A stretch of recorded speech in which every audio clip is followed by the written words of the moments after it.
Assalamualaikum warahmatullahi wabarakatuh. Bismillahirrahmanirrahim. Alhamdulillahirabbil alamin. Allahumma shalli ala sayidina Muhammad wa ala ali sayidina Muhammad. La haula wa la quwata illa billahil aliyil azim. Amma ba'du.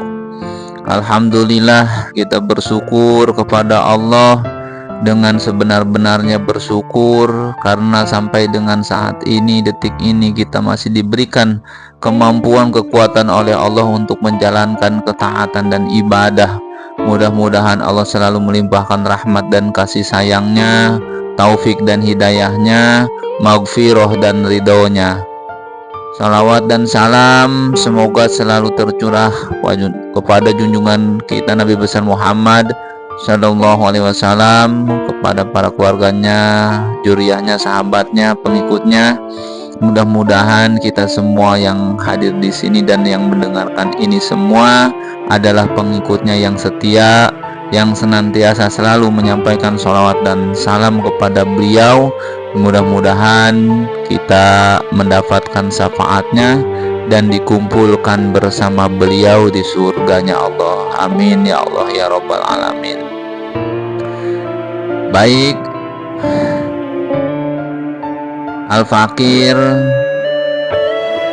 dalam hal ini, kesempatan ini ingin menyampaikan ringkasan hikmah yang ke-49. Tapi sebelumnya Al-Fakir mohon izin, mohon ridho, mohon maaf yang sebesar-besarnya kepada seluruh para tuan guru dan kepada semuanya apabila ada kesalahan, kehilapan, dan yang lain-lainnya. Mudah-mudahan kita bisa mengambil manfaat dari ini semua. Di ringkasan hikmah yang ke-49 ini dijelaskan bahwa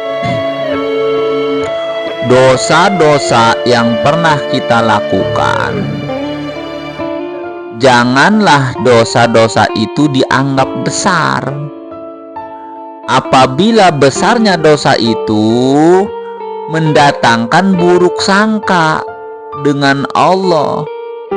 Karena bagaimanapun besarnya dosa kita, apabila berhadapan dengan kemurahannya Allah, maka dosa besar itu menjadi kecil atau hilang sama sekali. Jadi menganggap besar sebuah dosa itu ada dua macam. Yang pertama yaitu bahwa seseorang menganggap besar dosa-dosanya yang telah lalu, ya. Misalkan dia pernah minum minuman arak, ya, mabuk-mabukan, dia berjudi, berzina, dia melakukan riba, bahkan pernah membunuh. Terus dia merasa besar dosa-dosanya itu, maka membawalah akan dia atas dosa-dosanya untuk segera bertaubat dan berbaik sangka kepada Allah Ta'ala, bahwa Allah Ta'ala menghendaki dia dalam kebaikan dan bahwa Allah menerima taubat hambanya itu. Bahwa ini apabila membesarkan dosa ini akan dipuji dan menandakan bahwa dia punya hati yang hidup.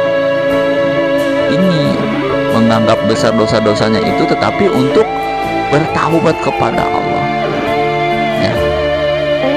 Perasaan kita melakukan dosa-dosa besar itu apabila membawa kita untuk segera bertaubat, berbaik sangka dengan Allah bahwa Allah akan mengampuni dosanya, bahwa ini menganggap besar dosa tadi adalah sesuatu yang terpuji, tanda iman kita dan tanda hidupnya hati kita kalau kita menganggap seperti itu, ya. Rasulullah Shallallahu Alaihi Wasallam bersabda yang artinya, andai kata kalian berbuat dosa sehingga sampai dosa kamu itu ke atas langit, ya, karena tidak kuat lagi bumi nih, ya, atas dosa tersebut, karena saking banyaknya bumi dan langit ini ada tumpukan dosa kita misalkan. Kemudian kamu bertaubat, maka Allah terima taubat kalian itu. Kalau kita yakin bahwa Allah maha segala-galanya, maha pemurah, pengasih, pengampun, kalau kita yakin, ya, menganggap besar dosanya itu terpuji. Nah, inilah yang harus kita lakukan. Kita perlu berbaik sangka kepada Allah bahwa sebesar apapun dosa yang kita lakukan, ya, tetap kita berprasangka baik kepada Allah, dan apabila kita bertaubat pasti diampuni oleh Allah, karena Allah Maha Pengampun. Rasulullah Shallallahu Alaihi Wasallam pernah menceritakan tentang seseorang yang membunuh 99 orang. Ya, zaman dulu ada, mungkin Rasulullah menceritakan nih. Lalu orang ini datang kepada rahib, ya, mencari orang-orang, dia ingin bertaubat kali, dan dia berbicara kepada rahib nih dan berkata, wahai rahib, apakah aku bisa bertaubat kepada Tuhan, ya, atas seluruh dosa-dosa yang pernah kulakukan, ya? Dan apakah seluruh dosa-dosaku itu akan diampuni oleh Allah? Ya. Kata rahib itu, kayaknya terlalu berat dosa-dosamu itu, pasti tidak akan bisa diterima oleh Tuhan. Mendengar perkataan seperti itu, akhirnya dia menebas leher si rahib itu dan genap menjadi 100 orang yang dia bunuh, ya. Kemudian dia mencari lagi orang-orang yang alim. Dia menemui orang-orang alim, dia cari, ya. Dan dia bertemu. Akhirnya dia bertanya, wahai orang alim, aku telah membunuh 100 orang.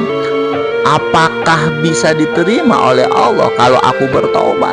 Ya. Kata orang alim, Allah akan menerima taubat seseorang apabila dia bersungguh-sungguh di dalam taubatnya. Terus kata orang alim itu, pindahlah engkau dari kampung engkau, pindahlah ke kampung yang di sana, ya, di dalam kampung itu banyak orang-orang yang soleh, orang-orang yang banyak menyembah Tuhan. Pindah, hijrahlah, ya. Akhirnya orang yang tadi berangkat menuju kampung yang ditunjuk oleh orang alim tersebut, ya. Di pertengahan jalan orang ini akhirnya meninggal, ya, mati. Orang ini diampuni oleh Allah seluruh dosa-dosanya karena dia sudah bertaubat dan dia sudah meninggalkan kampungnya menuju kampung yang diridhoi oleh Allah, ya. Karena kampung itu penduduknya menyembah Allah. Mana besarnya dosa kita dengan dosa laki-laki itu yang pernah membunuh 100 orang kira-kira, ya. Karena dia bertaubat ingin menjadi baik, maka Allah terima taubatnya. Allah masukkan dia ke dalam surganya Allah, ya. Jadi menganggap besar dosa itu baik, asalkan membawa segera kepada orang itu untuk segera bertaubat dan tetap berbaik sangka kepada Allah seperti si pembunuh tadi, ya. Ceritanya seterusnya itu, ya, ini cerita singkatnya, dia bertaubat saja kepada Allah. Dia ingin bertaubat, akhirnya dia hijrah, di pertengahan jalan meninggal, ya. Itu yang pertama. Yang kedua, dan ada yang menganggap besar dosanya itu akibat dia menganggap besar dosanya lalu menjatuhkan dia ke dalam putus asa daripada rahmat Allah, ya. Dia putus asa daripada ampunan Allah dan membawa akan dia berburuk sangka kepada Allah. Nah, menganggap besarnya ini, menganggap besar dosa, ya, dan membawa kepada yang demikian itu dicela, tercela, dan dapat merusak iman. Jadi yang pertama itu adalah terpuji, yang kedua ini tercela nih, ya.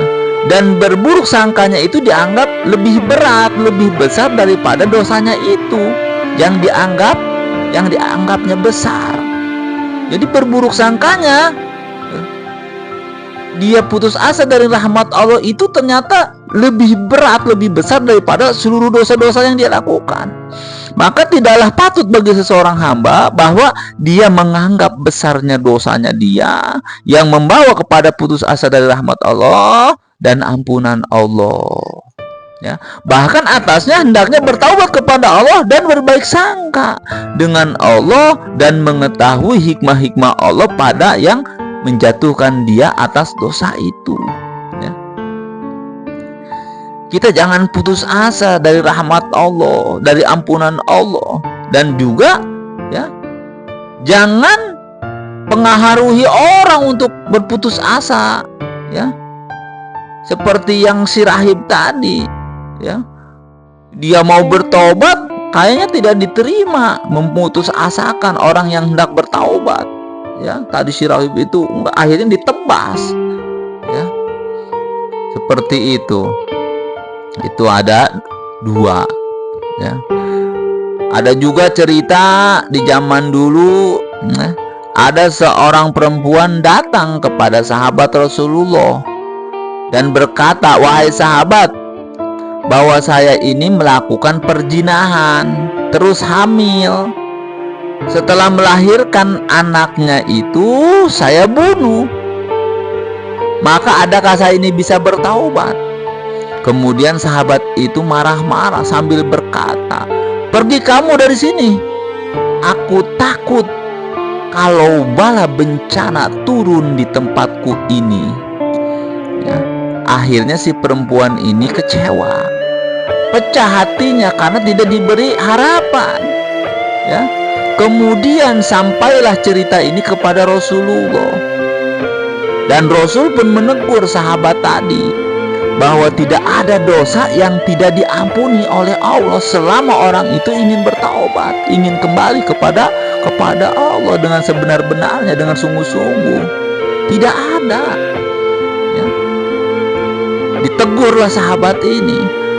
Taubat itu intinya adalah menyesali apa yang dia lakukan, kemaksiatan. Apa yang disesalinya? Usaha kita akan suatu dosa tadi. Kita mengupayakan akan suatu dosa, dia menyesalinya. Jadi sesalnya itu terletak pada usaha kita, upaya kita. Bukan sesalnya itu diletakkan pada keputusan Allah, takdir Allahnya yang menjadikan kita itu untuk berbuat dosa, ya. Yang kita sesali adalah usaha kita yang berbuat dosa itu. Jangan kita sesali keputusan Allahnya. Mentang-mentang ini kan takdir Allah, ya, kita menyesal kenapa Allah seperti ini dan itu. Jangan kita menyesali apa yang kita lakukan, ya. Kita kembalikan seluruh kemaksiatan itu kepada diri kita, bukan kepada bahwa ini adalah takdir Allah, ya. Tidak beradab namanya. Kenapa Allah ini selalu menjadikan aku berdosa? Itu jangan tuh. Kenapa ya selalu saya ini bermaksiat, ya? Itu tidak boleh. Jangan menyalahkan takdir Allah, sama juga menyalahkan Allah, karena itu adalah keputusan Allah. Menyatakan kita berbuat dosa secara hakikat, tetapi seluruh perbuatan itu kita yang melakukan. Kembalikan kepada diri kita. Kita sesali, penyesalan, kita bertaubat kepada Allah. Jangan menyalahkan Allah. Apa takdir Allah itu, kita menyesal, yaitu kita menyesali usaha kita berbuat dosa tadi. Jangan sampai kesal ini kepada Allah, ya. yang menjatuhkan diri kita ini kepada dosa. Ini takdir Allah, Bu. Jangan. Allah menjatuhkan kita dalam satu dosa kalau kita husnudzon dengan Allah. Kalau kita mengerti hikmah-hikmah Allah, bahwa Allah ya yang menjatuhkan kita ke dalam dosa itu, mungkin ada kebaikan-kebaikan yang tersimpan di dalamnya.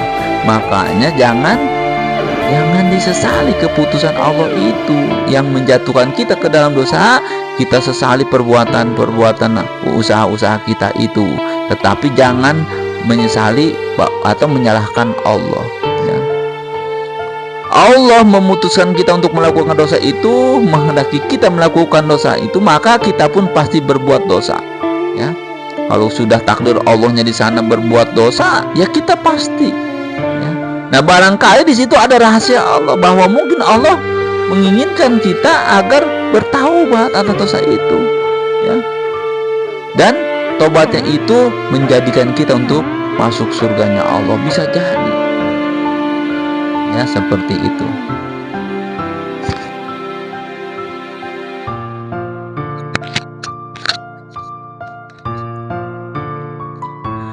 Jadi Allah yang memutuskan kita untuk melakukan dosa itu.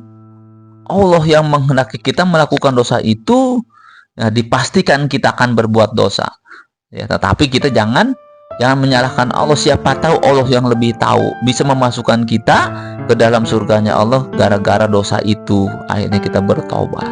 Nah, ini adalah rahasia Allah ya, menghendaki kita untuk berbuat dosa ya.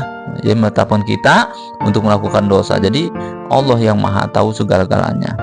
Rasul bersabda yang artinya ada seorang hamba terus dia melakukan dosa, dengan dosa itu dia masuk surga ya. Bagaimana bisa, wahai Rasul? Kata sahabat tuh. Sahabat bertanya ya, orang yang melakukan dosa dan atas dosa itu dia masuk surga. Jawab Rasul, ketika orang itu berbuat dosa, maka dosa itu merasa atau terasa selalu terbayang-bayang, terlihat di hadapan matanya. Kemudian dia bertobat dan lari dari dosa itu, akhirnya dia masuk surga. Jadi salah satu rahasia, salah satu hikmah kenapa Allah jatuhkan seseorang hamba berbuat dosa, hikmahnya adalah mungkin Allah menghendaki hambanya ini supaya bertaubat, dan tobatnya ini yang menghantarkan dia masuk surga. Makanya jangan disesali kalau Allah sudah menetapkan kita untuk berbuat dosa. Ya kita sesali adalah perbuatan kita, hanya tingkah laku kita, jangan menyalahkan Allahnya ya. Berburuk sangkanya itu lebih besar, lebih tinggi ya, lebih berat daripada dosanya itu sendiri. Jadi kita husnudzon saja kepada Allah. Apalagi rahasianya, kalau Allah itu menetapkan seseorang berbuat dosa, agar kita ini jangan ujub dengan amal kita, agar kita itu jangan merasa suci, merasa bersih, merasa hebat ya. Kita ini lemah ya. Rasulullah SAW bersabda yang artinya, andai kata kalian itu melakukan dosa, ada yang aku takutkan yang lebih besar daripada itu. Apa? Ujub dan ujub ya, kata Rasul tuh. Orang yang ujub dengan amal itu adalah orang yang memuji dirinya, orang yang merasa bersih dirinya, orang yang menyangka bahwa dia merasa punya kedudukan di sisi Allah, orang yang lupa terhadap anugerah Allah, merasa hebat, merasa pintar, merasa semuanya atas usaha dirinya. Itu ujub.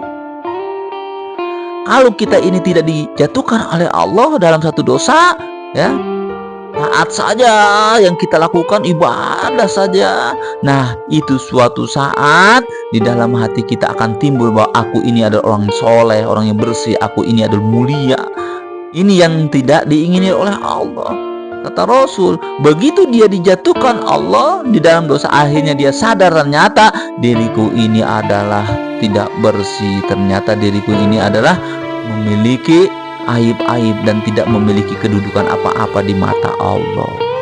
Nah, perasaan-perasaan bahwa kita ini tidak bersih, perasaan kita ini hina di mata Allah merupakan ibadah yang sangat agung nilainya di mata Allah. Karena kita merasakan bahwa kita yang hina ini di mata Allah, kita orang yang tidak punya apa-apa, fakir, kita ini bodoh, kita itu lemah di mata Allah. Itulah sifat-sifat kehambaan yang harus kita sadari sesadar-sadarnya. Itu bisa kita rasakan apabila kita melakukan perbuatan dosa, ya, kita akan harus merasakan itu. Nah, jadi orang-orang yang mengenal Allah, orang-orang yang makrifat kepada Allah, mereka selalu husnudzon, berbaik sangka kepada Allah walaupun mereka dalam keadaan berbuat dosa, ya. Jadi baik sangka apa? Yang pertama, baik sangka bahwa Allah akan mengampuni dosa-dosa kita apabila kita bertaubat padanya.